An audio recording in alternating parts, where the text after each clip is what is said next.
थमुनी नित्यानंद गंडों इस्तीफा दाबी धर्मेंद्र प्रधान को उदाहरण देले नवीन। नीट प्रश्नपत्र लीक प्रसंग में केंद्र शिक्षा मंत्री धर्मेंद्र प्रधान को इस्तीफा पर ओडिशा रे बही त्रुटि और राजनैतिक बयानबाजी जोर धरी। पाठ्य पुस्तक रे त्रुटि को नहीं पूर्वर क्राइमब्रांच तदंत करथिले मध्य एबे राज्य रे गणशिक्षा मंत्री नित्यानंद गंडों इस्तीफा दाबी प्रसंग पुणी थरे सामना को आसी।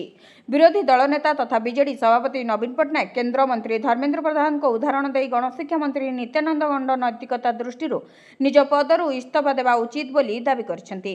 या पूर्व पीसीसी सभापति भक्त दास मध्य साप्ताहिक चेतावनी दे कहिथिले जे जदि मंत्री सप्ताह भितर इस्तीफा न दियंती तेबे ओडिशा बंद कराजिबो। विरोधी एभली आक्रमण पर बीजेपी मध्य पालटा जवाब रखिछि। बीजेपी विधायक लक्ष्मण बाग प्रश्न करी कहिसेंती जे नवीन बाबू नीति और नैतिकतार पाठ पढ़ांतु नाही, कारण तांको शासन काल रे मध्य परीक्षा त्रुटि होइतला एवं सेतेबेले केते जण मंत्री इस्तीफा देथिले। घरे घरे बढ़ुछि थंडा ज्वर समस्या, बड़ मेडिकल रे रोगी भिड़। राज्य रे पागर क्रमागत परिवर्तन एवं लगाण वर्षा कारण घरे घरे थंडा काश और ज्वर समस्या जटिल रूप नेउछि। कटक बड़ मेडिकल रो मेडिसिन वार्ड बाहर डाक्तरंक परामर्श पई शताधिक रोगी धाड़ी लागितबा देखिबाकु मिलिछि। केवल कटक बड़ मेडिकल नुहे बरं राज्यर समस्त मेडिकल रे प्रतिदिन शह शह संख्यार एभली रोगी चिकित्सा पई पहुंचुछंती। विशेषकर कटक शिशु भवन रे मध्य छोट छोट पिला माने एही भाइराल ज्वर रे आक्रांत होई बहु संख्यार चिकित्सित हेउछंती। डाक्तरंक कहवा अनुसार वर्तमान पागरे थंडा और ज्वर हेले ता सहजरे 10 रु 15 दिन पर्यंत कमु नाही, जहाँकि साधारण जनजीवन को अस्तव्यस्त कर पकाइछि। स्वास्थ्य विशेषज्ञों मतरे वर्षा ऋतुरे एभली संक्रामक रोग वृद्धि पाइबा स्वाभाविक एवं पागरे परिवर्तन जोगु एही स्वास्थ्यगत समस्या देखा देउछि। तेणु एही समय विशेष सतर्कता अवलंबन करबा अत्यंत जरूरी बोली सेमाने परामर्श दैछन्ति। थानारे एतला देले दानमाझी जानतु कोन रहिछि कारण। पुणी विवाद रे जने चलचित्र प्रयोजक बलांगीर जिला पाटनागढ़ थानारे तांको नारे एतला देछन्ती बहु चर्चित दानमाझी। संबलपुर प्रयोजक मनोज बाग को नारे से एतला देछन्ती। दानमाझी अभियोग जे प्रयोजक मनोज बाग को क्षुद्र चलचित्र लाश तांको व्यक्तिगत कहानी उपरे आधारित। प्रयोजक एही सिनेमा संपर्क रे तांको सह कथा होई नांती कि तांकर अनुमति नेई नांती। एणु से संबलपुर प्रयोजक मनोज बाग को नारे एतला देथिबा कहिसन्ती दानमाझी।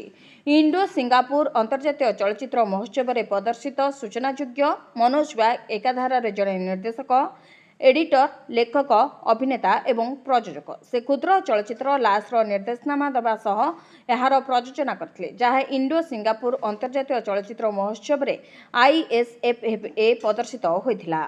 71टी सरकारी हाईस्कूल रे खोलिबो युक्त 2 पाठपढ़ा। ओडिशा रे ग्रामांचलर पिलांको पई उच्च माध्यमिक शिक्षार सुविधा आउ निकटतर हेबाकु जाउछि। राज्यर 71टी सरकारी हाईस्कूल रे आरंभ हेबो युक्त 2 पाठपढ़ा। समग्र शिक्षा योजना अधीन रे केंद्र सरकार प्रकल्प अनुमोदन बोर्ड बा PAB एही प्रस्ताव को सबुज संकेत दैछि। एथिपई मोट 140 कोटी 73 लक्ष 80 हजार टंकार व्यय मध्य मंजूर करा जायछि। एही नुआ व्यवस्था रे 60टी विद्यालय रे कला विभाग एवं 11टी विद्यालय रे विज्ञान विभाग रे युक्त 2 पाठपढ़ा आरंभ हेबो। फलरे ग्रामांचलर छात्र छात्री को आउ दूर सहर को जाई उच्च माध्यमिक शिक्षा ग्रहण करबाको पड़िबो नाही। एने ओडिशा स्कूल शिक्षा कार्यक्रम प्राधिकरणर राज्य प्रकल्प निर्देशक अनन्या दास विद्यालय और गणशिक्षा विभाग प्रमुख सचिवों को चिठी लिखि केन्द्रर अनुमोदन संपर्क में अवगत कराइछन्ति। सारा ओडिशा को वर्षा सतर्कता, फुलुची महानदी सह शाखा नदी।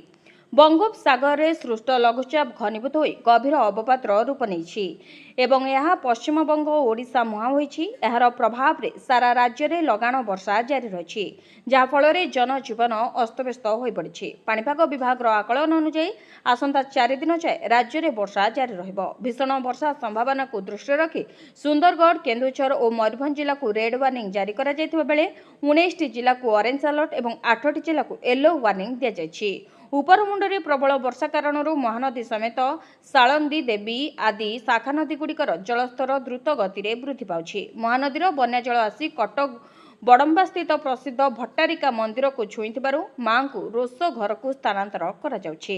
ସୁଭଦ୍ରା ଯୋଜନାକୁ ନେଇ ବଡ଼ ଅପଡେଟ୍, ମିଳିବ 25,000 ଟଙ୍କା। ଏହି ଦିନ ଖାତାକୁ ଆସିବ ସୁଭଦ୍ରା ଟଙ୍କା। ରାଜ୍ୟ ସରକାରଙ୍କର ଫ୍ଲାଗସିପ୍ ସ୍କିମ୍ ସୁଭଦ୍ରା ଯୋଜନାର 4ଟି କିସ୍ତିରେ ହିତାଧିକାରୀଙ୍କୁ ଟଙ୍କା ଦେଇଛନ୍ତି ସରକାର। 4ଟି କିସ୍ତିରେ ମୋଟ 20,000 ଟଙ୍କା ପାଇସାରିଛନ୍ତି 1 କୋଟିରୁ ଅଧିକ ହିତାଧିକାରୀ। ଏବେ ପଞ୍ଚମ କିସ୍ତିକୁ ଅପେକ୍ଷା କରିଛନ୍ତି ମହିଳା। ଏହାର ଭିତରେ ରାଜ୍ୟ ସରକାରଙ୍କର ଗୁରୁତ୍ୱପୂର୍ଣ୍ଣ ଏବଂ ସବୁଠାରୁ ଲୋକପ୍ରିୟ ସୁଭଦ୍ରା ଯୋଜନାକୁ ନେଇ ଏକ ବଡ଼ ଅପଡେଟ୍ ସାମ୍ନାକୁ ଆସିଛି। ଏହି ଯୋଜନାରେ ସାମିଲ ହେବା ପାଇଁ ଆଉ 3,17,966 ଜଣ ନୂଆ ଆବେଦନକାରୀ ପଞ୍ଜୀକରଣ କରିଛନ୍ତି। ନୂଆ ଆବେଦନକାରୀଙ୍କ ସ୍ଥିତି ଏବଂ ଯୋଜନାର ପ୍ରଗତି ସମ୍ପର୍କରେ ସମୀକ୍ଷା କରିବା ପରେ ଓଡ଼ିଶାର ଉପମୁଖ୍ୟମନ୍ତ୍ରୀ ପ୍ରଭାତ ପରିଡ଼ା ଏହି ଗୁରୁତ୍ୱପୂର୍ଣ୍ଣ ସୂଚନା ଦେଇଛନ୍ତି। ତାଙ୍କ ସୂଚନା ଅନୁଯାୟୀ ଆବେଦନ ପ୍ରକ୍ରିୟାକୁ ଅଧିକ ସ୍ୱଚ୍ଛ ଓ ତ୍ରୁଟିଶୂନ୍ୟ କରିବା ପାଇଁ ପ୍ରଶାସନ ପକ୍ଷରୁ ସମସ୍ତ ପଦକ୍ଷେପ ନିଆଯାଉଛି। ଏହା ସହିତ ଆବେଦନକାରୀଙ୍କ ଯୋଗ୍ୟତା ଯାଞ୍ଚ ପାଇଁ ମଧ୍ୟ ଫିଲ୍ଡ ଇନକ୍ୱାରି ଶେଷ କରିବାକୁ ନିର୍ଦ୍ଦେଶ ଦିଆଯାଇଥିଲା। ତେବେ ସୁଭଦ୍ରା ଯୋଜନାର ପଞ୍ଚମ କିସ୍ତି ଟଙ୍କା ରାକ୍ଷୀ ପୂର୍ଣ୍ଣିମାରେ ଆସିବ ବୋଲି ସେ ଘୋଷଣା କରିଛନ୍ତି। ଉପମୁଖ୍ୟମନ୍ତ୍ରୀଙ୍କ ସୂଚନା ଅନୁଯାୟୀ ପଞ୍ଚମ କିସ୍ତି ଟଙ୍କା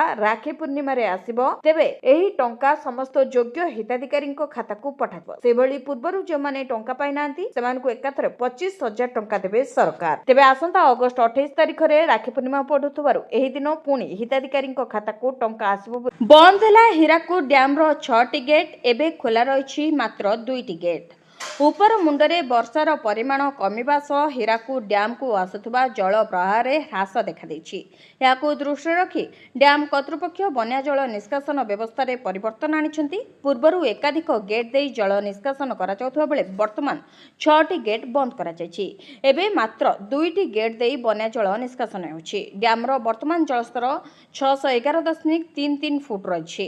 ଜଳ ପ୍ରବାହ ଓ ଜଳସ୍ତରକୁ ଲଗାତାର ନଜରରେ ରଖାଯାଉଛି। ପରିସ୍ଥିତି ଅନୁଯାୟୀ ଆଗାମୀ ଦିନରେ ଗେଟ୍ ଖୋଲିବା କିମ୍ବା ବନ୍ଦ କରିବା ନେଇ ନିଷ୍ପତ୍ତି ନିଆଯିବ। ସେପଟେ ମହାନଦୀ ଓ ଏହାର ଶାଖା ନଦୀ କୂଳରେ ବସବାସ କରୁଥିବା ଲୋକଙ୍କୁ ସତର୍କ ରହିବାକୁ ପ୍ରଶାସନ ପରାମର୍ଶ ଦେଇଛି। ଡ୍ୟାମର ସ୍ଥିତି ଉପରେ ଜଳ ସମ୍ପଦ ବିଭାଗ ନିରନ୍ତର ନଜର ରଖିଛି। ଝାରସୁଗୁଡ଼ାରେ ପୋଲିସ ଏନକାଉଣ୍ଟର, ଦୁର୍ଦ୍ଦାନ୍ତ ଅପରାଧୀ ଅଙ୍କିତ ଘୋଷ ଆହତ।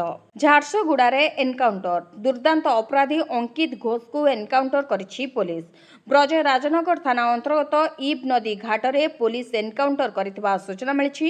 ପୋଲିସ ଗୁଳିରେ ଦୁର୍ଦ୍ଦାନ୍ତ ଅପରାଧୀ ଅଙ୍କିତ ଘୋଷଙ୍କ ଡାହାଣ ଗୋଡ଼ରେ ଗୁଳି ବାଜିଛି। ତାଙ୍କୁ ଉଦ୍ଧାର କରି ଜିଲ୍ଲା ମୁଖ୍ୟ ଚିକିତ୍ସାଳୟରେ ଭର୍ତ୍ତି କରାଯାଇଛି। ଅଙ୍କିତ ଘୋଷ ପୂର୍ବରୁ ହତ୍ୟା, ଡକାୟତି ସମେତ ମୋଟ 7ଟି ବିଭିନ୍ନ ଅପରାଧିକ ମାମଲାରେ ଅଭିଯୁକ୍ତ ଥିଲେ। ତାଙ୍କ ବିରୋଧରେ ବିଭିନ୍ନ ଥାନାରେ ମାମଲା ରୁଜୁ ହୋଇଥିଲା। ପୋଲିସ ତାଙ୍କୁ ଗିରଫ କରିବା ପାଇଁ ଅଭିଯାନ ଚଳାଇଥିଲା। ପୋଲିସ ଘଟଣାର ତଦନ୍ତ କରୁଛି। ବହୁ ଚର୍ଚ୍ଚିତ ଏସିଏଫ୍ ସୌମ୍ୟରଞ୍ଜନ ମୃତ୍ୟୁ ମାମଲା, ତତ୍କାଳୀନ ଡିଏଫ୍ଓ ସଂଗ୍ରାମ ବେହେରାଙ୍କର କୋର୍ଟରେ ଆତ୍ମସମର୍ପଣ। ଏସିଏଫ୍ ସୌମ୍ୟରଞ୍ଜନ ମହାପାତ୍ର ମୃତ୍ୟୁ ମାମଲାରେ ଏକ ବଡ଼ ଅପଡେଟ୍ ସାମ୍ନାକୁ ଆସିଛି। ପାରଳାଖେମୁଣ୍ଡିର ତତ୍କାଳୀନ ଡିଏଫ୍ଓ ସଂଗ୍ରାମ କେଶରୀ ବେହେରା ପାରଳାଖେମୁଣ୍ଡି ଏସ୍ଡିଜେଏମ୍ କୋର୍ଟରେ ଆତ୍ମସମର୍ପଣ କରିଛନ୍ତି। ଏହାପରେ ବହୁ ଚର୍ଚ୍ଚିତ ଏହି ମାମଲା ପୁଣି ଥରେ ଚର୍ଚ୍ଚାକୁ ଆସିଛି। ସୂଚନାଯୋଗ୍ୟ 2021 ମସିହା ଜୁଲାଇ 11 ତାରିଖରେ ପାରଳାଖେମୁଣ୍ଡିରେ କାର୍ଯ୍ୟରତ ଏସିଏଫ୍ ସୌମ୍ୟରଞ୍ଜନ ମହାପାତ୍ର ନିଜ ସରକାରୀ କ୍ୱାର୍ଟର୍ସରେ ଅଗ୍ନିଦଗ୍ଧ ହୋଇଥିଲେ। ଗୁରୁତର ଅବସ୍ଥାରେ ତାଙ୍କୁ ଚିକିତ୍ସା ପାଇଁ ଭର୍ତ୍ତି କରାଯାଇଥିଲା ପରେ ଚିକିତ୍ସାଧୀନ ଅବସ୍ଥାରେ ତାଙ୍କର ମୃତ୍ୟୁ ଘଟିଥିଲା। ଘଟଣାକୁ ସନ୍ଦେହଜନକ ଦର୍ଶାଇ ପରିବାର ପକ୍ଷରୁ ନିରପେକ୍ଷ ତଦନ୍ତ ଦାବି କରାଯାଇଥିଲା। ସୌମ୍ୟରଞ୍ଜନଙ୍କ ପରିବାର ପକ୍ଷରୁ ତାଙ୍କ ପତ୍ନୀ ବିଦ୍ୟା ଭାରତୀ ପଣ୍ଡା ଏବଂ ତତ୍କାଳୀନ ଡିଏଫ୍ଓ ସଂଗ୍ରାମ କେଶରୀ ବେହେରାଙ୍କ ବିରୋଧରେ ଅଭିଯୋଗ ଅଣାଯାଇଥିଲା। ପରବର୍ତ୍ତୀ ସମୟରେ ଏହି ମାମଲାରେ 3 ଜଣଙ୍କ ବିରୋଧରେ ମାମଲା ରୁଜୁ ହୋଇଥିଲା। ଅନ୍ୟ ଅଭିଯୁକ୍ତଙ୍କ ମଧ୍ୟରେ ସୌମ୍ୟରଞ୍ଜନଙ୍କ ପତ୍ନୀ ବିଦ୍ୟାଭାରତୀ ପଣ୍ଡା ଏବଂ ରୋଷେୟା ମନ୍ମଥ କୁମ୍ଭଙ୍କ ନାମ ରହିଛି। ତତ୍କାଳୀନ ସଂଗ୍ରାମ କେଶରୀ ବେହେରାଙ୍କର ଆତ୍ମସମର୍ପଣ ପରେ ମାମଲାର ଆଇନଗତ ପ୍ରକ୍ରିୟା ନୂଆ ପର୍ଯ୍ୟାୟକୁ ଯାଇଛି। ଏବେ କୋର୍ଟରେ ଆଗାମୀ ଶୁଣାଣି ଓ ବିଚାର ପ୍ରକ୍ରିୟା ଉପରେ ସମସ୍ତଙ୍କର ନଜର ରହିଛି। ଆଜି ଓଡ଼ିଶା ଗସ୍ତରେ ଆସିବେ ଧର୍ମେନ୍ଦ୍ର ପ୍ରଧାନ, ସ୍ୱାଗତ ଜଣାଇବ ରାଜ୍ୟ ବିଜେପି। ଆଜି ଓଡ଼ିଶା ଗସ୍ତରେ ଆସିବେ ପୂର୍ବତନ କେନ୍ଦ୍ରମନ୍ତ୍ରୀ ତଥା ବିଜେପି ସାଂସଦ ଧର୍ମେନ୍ଦ୍ର ପ୍ରଧାନ। କେନ୍ଦ୍ର ମନ୍ତ୍ରିମଣ୍ଡଳରୁ ଇସ୍ତଫା ଦେବା ପରେ ଧର୍ମେନ୍ଦ୍ରଙ୍କର ଏହା ପ୍ରଥମ ଓଡ଼ିଶା ଗସ୍ତ। କେନ୍ଦ୍ର ମନ୍ତ୍ରିମଣ୍ଡଳରୁ ଇସ୍ତଫା ଦେବା ପରେ ଧର୍ମେନ୍ଦ୍ରଙ୍କର ଏହା ପ୍ରଥମ ଓଡ଼ିଶା ଗସ୍ତ। ଦିଲ୍ଲୀରୁ ଆଜି ଭୁବନେଶ୍ୱର ଆସିବେ। ସକାଳ 10ଟାରେ ଭୁବନେଶ୍ୱର ବିମାନ ବନ୍ଦରରେ ପହଞ୍ଚିବାର ସୂଚନା ରହିଛି। ତେବେ ଧର୍ମେନ୍ଦ୍ରଙ୍କୁ ଭୁବନେଶ୍ୱର ବିମାନ ବନ୍ଦରରେ ସ୍ୱାଗତ ଜଣାଇବା ପାଇଁ ରାଜ୍ୟ ବିଜେପି ପକ୍ଷରୁ ପ୍ରସ୍ତୁତି କରାଯାଇଛି। ସ୍ୱାଗତ ସମ୍ବର୍ଦ୍ଧନା କାର୍ଯ୍ୟକ୍ରମରେ ବରିଷ୍ଠ ବିଜେପି ନେତା, ବିଧାୟକ, ସାଂସଦଙ୍କ ସମେତ ଦଳୀୟ କର୍ମୀ ଯୋଗଦେବାର କାର୍ଯ୍ୟକ୍ରମ ନେଇ ସୂଚନା ମଧ୍ୟ ରହିଛି। ଚାଷୀ ଭାଇ ଓ ଭଉଣୀଙ୍କ ପାଇଁ ଆସିଲା ଖୁସି ଖବର। ଖୁବ୍ ଶୀଘ୍ର ଖାତାକୁ ଆସିବ 4,000 ଟଙ୍କା। सीएम किसान योजना को नहीं आसला बड़ अपडेट जहाँकि राज्यर लक्ष लक्ष चाषी भाई और भौणी को खुशी करते मिलता सूचना अनुसार सीएम किसान रो परवर्ती किस्ती टंका खूब शीघ्र हिताधिकारी खाता को आसब किंतु यह पूर्वर जो माने केवाईसी अपडेट कराई नांती सेमाने तुरंत निजर केवाईसी अपडेट कराई दियंतु नचेत आपण सीएम किसान योजना रो बाद पड़ पारंती तबे मिलतिबा सूचना अनुसार सीएम किसान रो परवर्ती किस्ती टंका अगस्त द्वितीय सप्ताह रे हिताधिकारी खाता को आसीबो बोली चर्चा होछि किंतु एने सरकार पक्षरु कौनसी तारीख घोषणा करा जाय नै तबे राज्य सरकार चाषी मान को आर्थिक स्तर रे सुदृढ़ करबा पे वर्ष को 4000 टंका देथांते एई टंका किस्ती हिसाब रे आसीथाय प्रत्येक किस्ती रे 2000 टंका लेखा चाषी को खाता को सरकार सीधासलख पठाई थांती।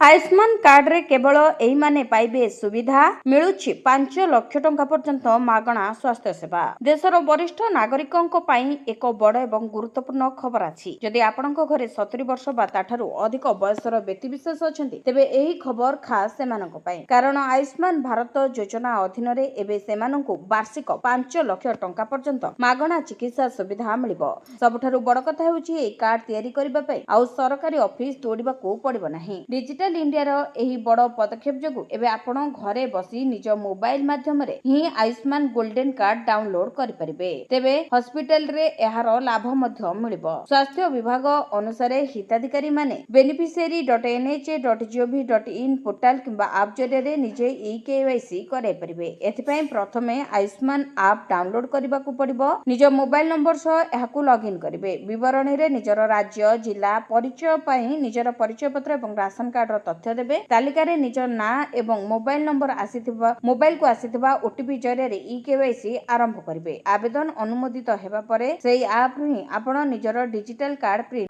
मुख्यमंत्री बड़ घोषणा मिलिब अधिक पेंशन एवं भत्ता टंका ओडिशार मुख्यमंत्री मोहन सरकार भत्ता टंका एवं पेंशन टंका को एक बड़ निष्पत्ति नहीं तेबे वार्धक्य विधवा भत्ता मिलिबा एथर सहज हेब बाद पड़ितबा 6 लाख रु अधिक योग्यों को मिलिबो पेंशन एने मुख्यमंत्री बड़ घोषणा करछंती वार्धक्य की विधवा भत्ता पई आउ काहाको अपेक्षा करबा को पड़िबो नाही मधुबाबू पेंशन योजना रे समस्त योग्यों को शामिल कराजिबो हिताधिकारी मृत्युवरण कले खाली स्थान पूरण नियम आउ लागू हेबनी बाद पड़ितबा 6 लाख रु अधिक योग्यों को पेंशन मिलिबो पूर्व सरकार एने अन्याय करथिले बोली कहिथिले मुख्यमंत्री मोहन चरण माझी तेबे समस्त भत्ता हिताधिकारी एक खबरटी सेमानक मनरे खुशी खेलाई दैछि राज्यर भत्ता हिताधिकारी मानकर 3000 टंका वृद्धि कराजिबो राज्य सरकार घोषणा अनुଯାयी